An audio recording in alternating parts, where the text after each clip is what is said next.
తొలి ఇన్నింగ్స్లో భారత జట్టు 224 పరుగులకు ఆలౌట్ అయింది. ఆ తర్వాత బ్యాటింగ్ చేసిన ఇంగ్లాండ్ జట్టు 51.2 ఓవర్లలో 247 పరుగులకు ఆలౌట్ అయింది. దీంతో తొలి ఇన్నింగ్స్లో ఇంగ్లాండ్ 23 పరుగుల స్వల్ప ఆధిక్యం దక్కింది. ఇంగ్లాండ్ ఓపెనర్లు బెన్ డకెట్, జాక్ క్రాలే కలిసి తొలి వికెట్కు 92 పరుగుల పార్ట్నర్షిప్ జోడించారు. 38 బంతుల్లో 5 ఫోర్లు 2 సిక్సర్ల సాయంతో 43 పరుగులు చేసిన బెన్ డకెట్ను ఆకాశ్ దీప్ అవుట్ చేశాడు. 57 బంతుల్లో 14 ఫోర్లతో 64 పరుగులు చేసి జాక్ క్రాలేని ప్రసిద్ధ్ కృష్ణ అవుట్ చేశాడు.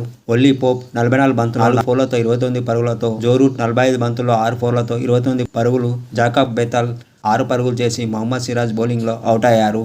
జెమీ స్మిత్ 8 పరుగులు చేసి అవుట్ కాగా జమ్మీ ఓవర్టన్ని ప్రసిద్ధ్ కృష్ణ డకౌట్ చేశాడు. కట్ అట్కిన్సన్ 11 పరుగులు చేయగా హ్యారీ బ్రూక్ 64 బంతుల్లో 5 ఫోర్లు 1 సిక్స్ సాయంతో 53 పరుగులు చేసి సిరాజ్ బౌలింగ్లో ఆఖరి వికెట్గా అవుట్ అయ్యాడు. క్రిస్ వోక్స్ గాయం కారణంగా బ్యాటింగ్కి రాకపోవడంతో ఇంగ్లాండ్ ఇన్నింగ్స్కి తెరపడింది. భారత బౌలర్లో ప్రసిద్ధ్ కృష్ణ, మహమ్మద్ సిరాజ్ తలో 4 వికెట్లు తీశారు.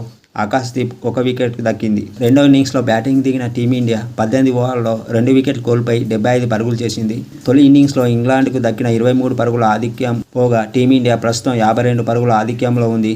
తొలి ఇన్నింగ్స్లో ఫెయిల్ అయిన యశస్వి జైస్వాల్ రెండో ఇన్నింగ్స్లో దూకుడుగా బ్యాటింగ్ చేశాడు. దీంతో మొదటి 10 ఓవర్లలో 46 పరుగులు చేసింది భారత్. 28 బంతుల్లో 1 ఫోర్ సాయంతో 7 పరుగులు చేసిన కేఎల్ రాహుల్ని జోస్ టంగ్ అవుట్ చేశాడు. 29 బంతుల్లో 1 ఫోర్ 11 పరుగులు చేసిన సాయి సుదర్శన్ని గస్ అట్కిన్సన్ అవుట్ చేశాడు. 70 పరుగులకే 2 వికెట్లు కోల్పోయి టీమిండియా దీంతో ఆకాశ్ దీప్ని నైట్ వాచ్మెన్గా పంపింది. వస్తూనే 4 బాదిన ఆకాశ్ దీప్తో పాటు యశస్వి జైస్వాల్ క్రీజ్లో ఉన్నాడు. 49 బంతుల్లో 7 ఫోర్లు 2 సిక్సర్ల సాయంతో 51 పరుగులు చేసిన యశస్వి జైస్వాల్ ఈ సిరీస్లో మొదటిసారిగా రెండో ఇన్నింగ్స్లో 50+ స్కోర్ చేశాడు. యశస్వి జైస్వాల్ క్రీజ్లో ఉన్నంతసేపు టీమిండియా భారీ ఆధిక్యం సాధించే అవకాశం కూడా ఉంటుంది.